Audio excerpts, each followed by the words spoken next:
지금 우리식으로 말하면 N포 세대의 사랑과 죽음, 절망하는 MZ 세대의 사랑과 이별, 그리고 죽음으로 바꾸어 부를 수 있는 오페라 라보엠은 푸치니가 남긴 가장 아름다운 오페라입니다.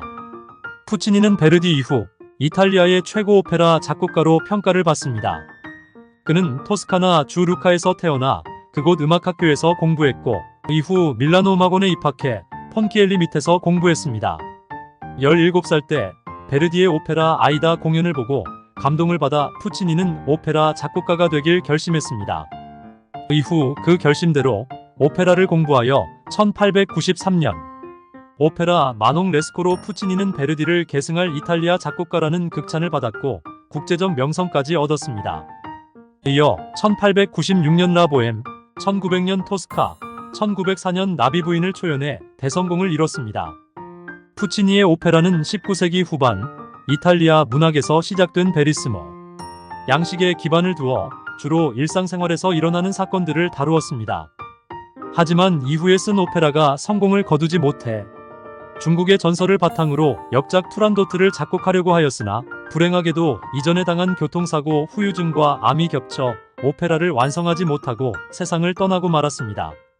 라 스칼라 극장에서는 프랑코 알파노에게 이 오페라의 마지막 부분을 작곡 의뢰하여 1926년 토스카니니 지휘로 대성공을 거두게 되었습니다.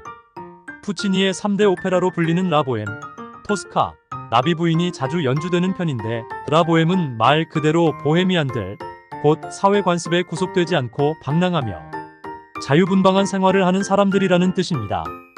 특히 자유롭게 생활하는 집시들을 말합니다.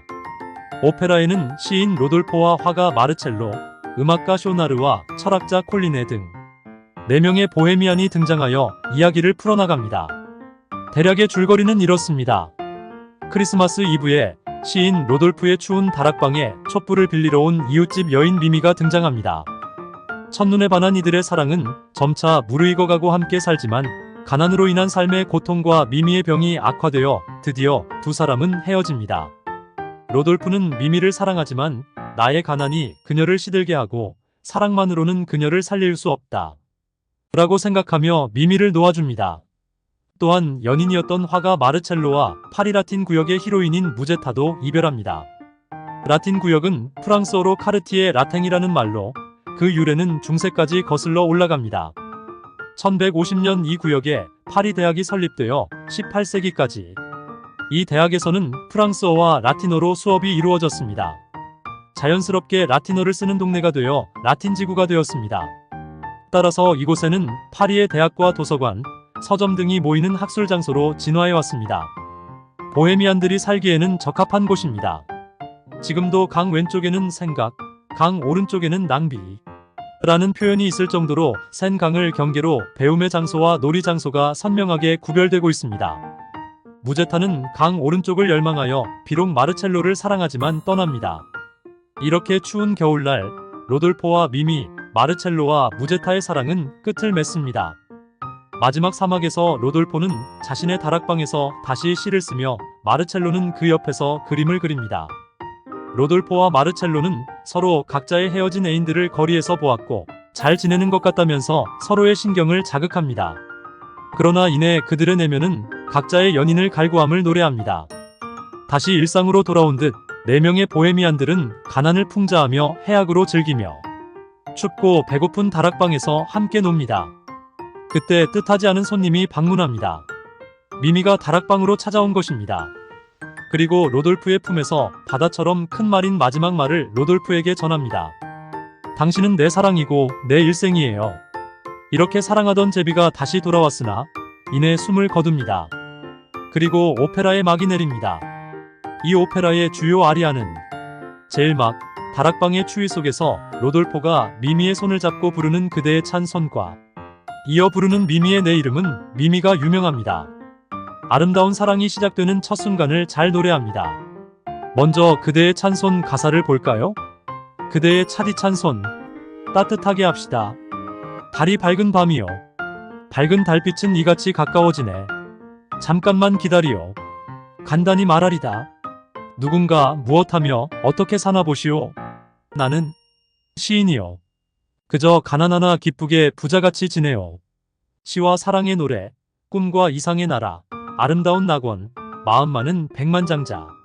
빛나는 그대의 눈동자, 조용한 내 마음속을 불같이 태우네.